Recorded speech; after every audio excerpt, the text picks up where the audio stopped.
Assalamualaikum warahmatullahi wabarakatuh. Perkenalkan, nama saya Raffi Hasfia Atkia, program studi pendidikan agama Islam kelas 1A.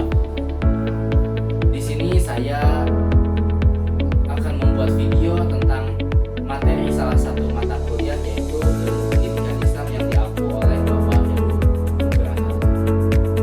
Video ini disusun untuk memenuhi tugas mata kuliah ilmu pendidikan Islam. Di sini saya akan membawakan materi tentang hubungan pendidikan Islam dan pendidikan nasional. Sebelum kepada intinya, yaitu hubungan pendidikan Islam dan pendidikan nasional, terlebih dahulu kita harus mengenali apa itu pendidikan Islam dan pendidikan nasional. Saya akan memberikan pengertian pendidikan Islam terlebih dahulu.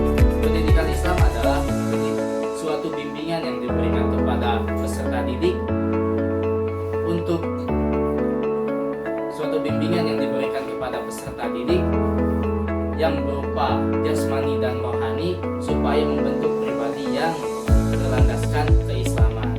Yang berlandaskan keislaman itu maksudnya adalah berlandaskan Al-Quran dan As-Sunnah.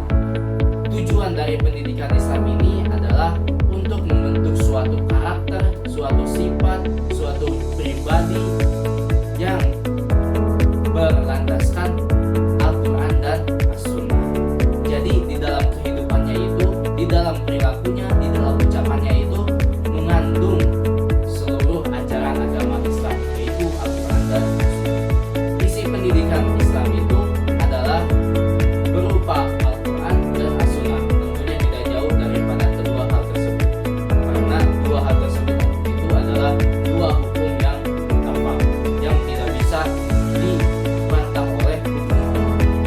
Jadi isi dari pendidikan Islam itu adalah berupa Al-Quran dan As-Sunnah. Kemudian kita lanjut kepada pendidikan nasional. Apa itu pendidikan nasional? Pendidikan nasional adalah suatu bimbingan kepada umat manusia dengan berlandaskan, dengan berfundamentalkan, dengan berpondasikan Pancasila dan Undang-Undang Dasar. Yang dimana dalam tujuan pendidikan nasional itu salah satunya ada di dalam Undang-Undang Dasar 1945, yaitu untuk mencerdaskan kehidupan bangsa. Jadi perbedaan antara pendidikan Islam dan pendidikan nasional itu terletak pada apa yang menjadi fundamental dari pendidikan tersebut. Misalnya tadi kan pendidikan Islam fundamentalnya, fondasinya adalah Al-Quran dan As-Sunnah. Sedangkan fundamental fondasi dari pendidikan nasional itu adalah Pancasila dan Undang-Undang Dasar. Bagaimana sih pendidikan Islam itu? Pendidikan Islam itu saya pernah membaca, yaitu suatu lembaga yang berlandaskan keislaman dan di dalamnya juga memberlakukan hukum-hukum keislaman. Jadi tidak hanya lembaganya saja yang berembel-embelkan Islam, tetapi di dalamnya juga harus mengikuti aturan-aturan keislaman. Misalnya ada suatu lembaga yang mengembel-embelkan nama-nama Islam, tetapi di dalamnya tidak mencerminkan agama Islam, itu tidak bisa disebut pendidikan Islam, karena tidak cukup hanya namanya saja, yaitu lembaga, tetapi di dalam lembaganya itu harus ada embel-embel atau harus ada mencerminkan kehidupan yang Islami. Sebaliknya, jika tidak ada embel-embel di dalam lembaganya, yaitu tidak mengandung keislaman, tapi di dalam universitas atau di dalam tempat tersebut mencerminkan keislaman, itu tidak bisa dikatakan sebagai pendidikan Islam, karena pendidikan Islam itu adalah harus yang berembel-embelkan keislaman dan di dalamnya juga mencerminkan keislaman.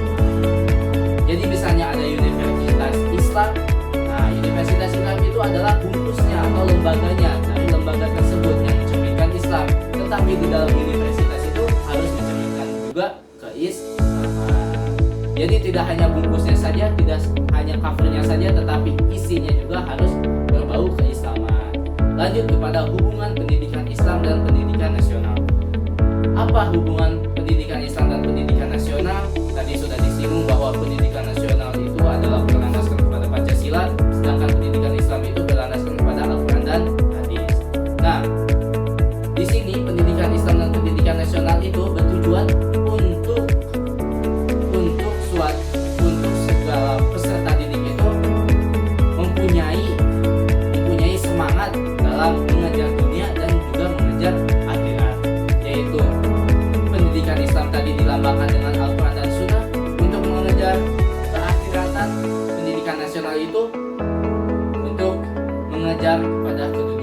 Jadi hubungan antara dunia dan akhirat itu harus seimbang, tidak boleh berat sebelah.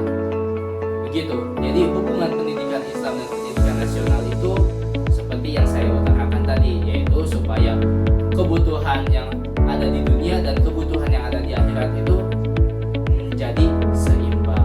Yaitu tadi mencerdaskan kehidupan bangsa, tetapi mencerdaskan kehidupan bangsanya itu harus dipondasikan dengan beriman kepada Allah, beriman kepada Al-Quran yang tadi dijadikan landasan pendidikan Islam.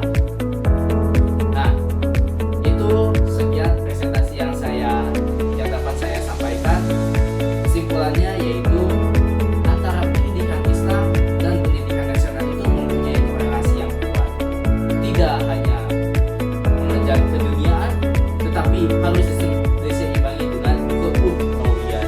Pendidikan Islam melambangkan pengejaran terhadap sesuatu yang berbau ukhrawi, sedangkan pendidikan nasional itu mengejar terhadap sesuatu yang berbau dunia. Sekian yang dapat saya